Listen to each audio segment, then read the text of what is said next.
শালকাট পাচারের আগে আটক লরি, বাঁকুড়া জয়পুরে আটক বন দফতরের।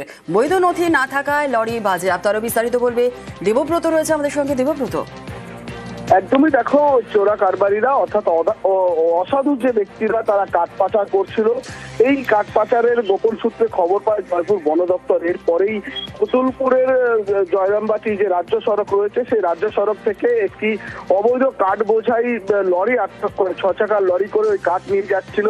তখনই হানা দেয় জয়পুর বন দপ্তরের রেঞ্জ অফিসার সহ অন্যান্য আধিকারিকরা। তারপর ওই লরিটিকে আটক করে এবং 770 সেফটি কাঠ উদ্ধার করা হয়। সঙ্গে সঙ্গে গ্রেপ্তার করা হয়েছিল চালককে, যদিও পরে তাকে ব্যক্তিগত বন্ডে ছেড়ে দেওয়া হয়। তবে কিভাবে এই কাঠ কোথায় পাচার করছিল সেই বিষয়ে ইতিমধ্যে তদন্ত শুরু করেছে জয়পুর বন দপ্তর। কারণ জঙ্গলে দীর্ঘদিন ধরেই কিন্তু এই ধরনের কার্যকলাপ চলছিল, তা নজর রেখেছে। অবশেষে সাফল্য পেল জয়পুর বন দপ্তর। তবে খোঁজ চালানো হচ্ছে কারা কোথায় নিয়ে যাচ্ছিল এই কাঠ, এবং মানুষকে সচেতন করছে। কারণ বনভূমি রক্ষা করা সকলের দরকার এবং উচিত কেউ যাতে এই চোরা কারবারি না করে, মানুষ যাতে সচেতন থাকে। বেশ, ধন্যবাদ। আর এক ফোনে বাংলা এবার নজর রাখতে হচ্ছে ওয়েদার আপডেটের দিকে। শীতের পথে কাঁটা, ঘূর্ণাবর্ত। আজ কিছুটা বাড়লো কলকাতা তাপমাত্রা। কলকাতার সর্বনিম্ন তাপমাত্রা রয়েছে আজ 18.5 ডিগ্রি। আগামী 3 থেকে 4 দিন কেমন ওয়েদার থাকবে, কি বলছে আবহাওয়া অফিস? আপডেট নেব। বিশ্বজিৎ শাহ আমাদের সঙ্গে রয়েছে, আমাদের প্রতিনিধি। বিশ্বজিৎ, আগামী কয়েকদিন কেমন ওয়েদার থাকবে, কি বলছে আবহাওয়া অফিস?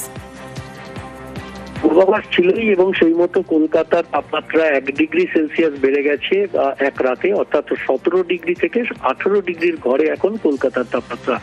এক লাফে 18.5 ডিগ্রি সেলসিয়াস, অর্থাৎ যে সর্বনিম্ন তাপমাত্রা কলকাতা সহ দক্ষিণবঙ্গ সব জেলাতেই প্রায় 2 থেকে 3 ডিগ্রি, কোথাও কোথাও বীরভূম এবং পুরুলিয়ার দিকে 4 ডিগ্রি সেলসিয়াসের নিচে ছিল। সেই তাপমাত্রাটা এবার উঠে আসবে, অর্থাৎ স্বাভাবিকের কাছাকাছি। এই সময় যে স্বাভাবিকের কাছাকাছি সেই তাপমাত্রা থাকবে।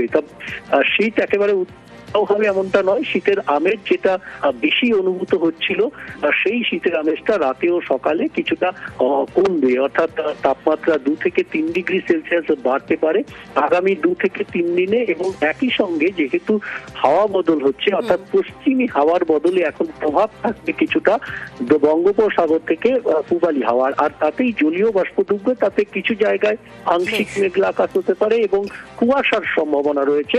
200 মিটারের মধ্যে নেমে আসতে পারে আগামী 2-3 দিনের মধ্যে কোথাও কোথাও এই দৃশ্যমানতা। এমন কুয়াশার সম্ভাবনা কথা যায়।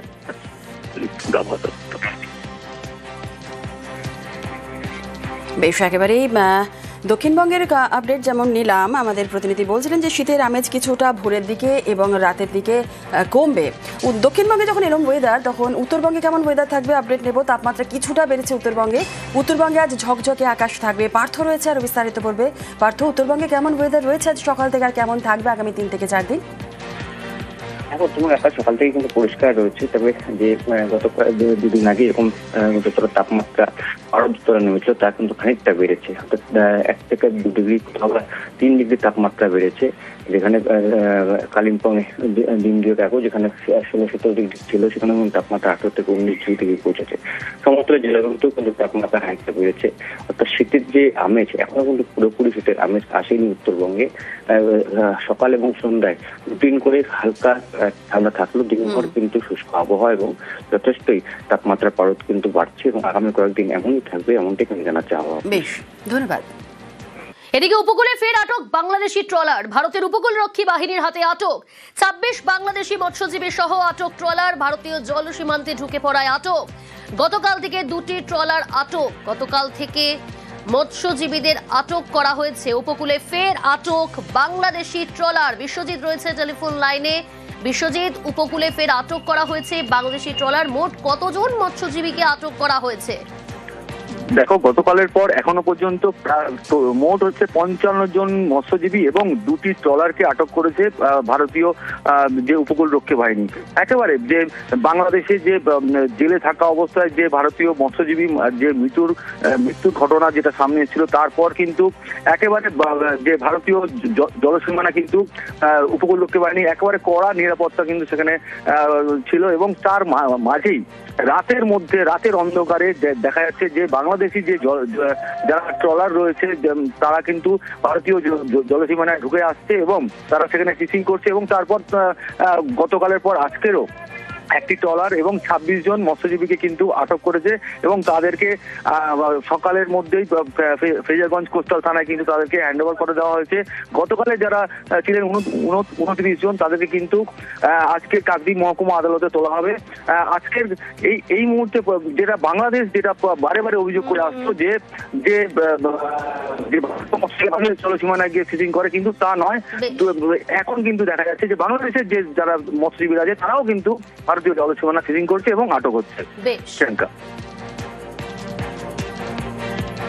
পশ্চিম মেদিনীপুরের শালবনী, এখানে রানী শিরোমণির কর্ণগড় সংস্কার করছে পূর্ত দফতর। ডেবরায় আবার আর এক ছবি। টাকা বরাদ্দ হওয়ার পরেও পিকনিক স্পট সংস্কারের কাজ শুরু হয়নি বলেই অভিযোগ স্থানীয়দের।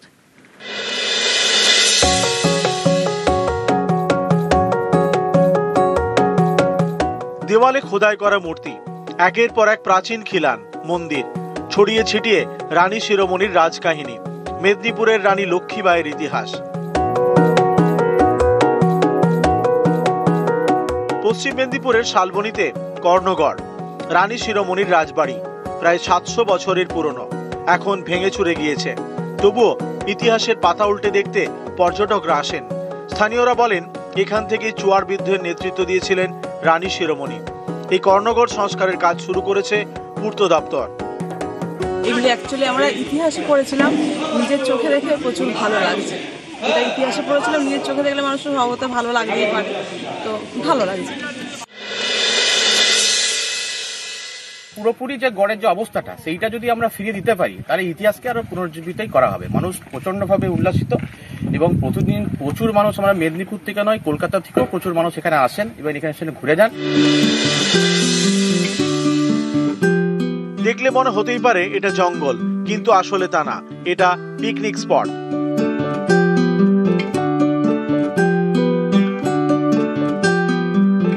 পশ্চিম মেদিনীপুরের ডেবরা দিয়ে বয়ে গিয়েছে কাঁসাই নদী। এই নদীর পাড়েই রয়েছে তেমুয়ানি পিকনিক স্পট।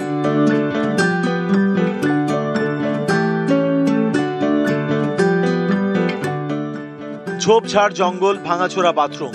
এই পিকনিক স্পট সংস্কারের জন্য কয়েক মাস আগে 18 লক্ষ টাকা বরাদ্দ করা হয়। অভিযোগ, টাকা বরাদ্দ হলেও পিকনিক স্পট সংস্কারের কাজ শুরুই হয়নি।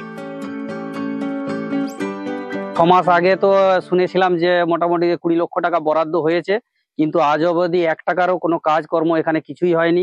আবার তো ঘুরে ডিসেম্বর মাস চলে এসেছে। এই বছর ডিসেম্বর জানুয়ারি মাস নাগাদ প্রায় ফেব্রুয়ারি পর্যন্ত ওখানে প্রচুর লোকজন আসেন। প্রতিবারই আমরা টেম্পোরারি বেসিসে পঞ্চায়েত সমিতি করে থাকি, যাতে পার্মানেন্টলি ওখানে পার্ক টাইপের কিছু করা যায়। ট্যুরিজম ডিপার্টমেন্টে পাঠিয়েছি, ওটা জাস্ট এখন প্রসেসের মধ্যে রয়েছে।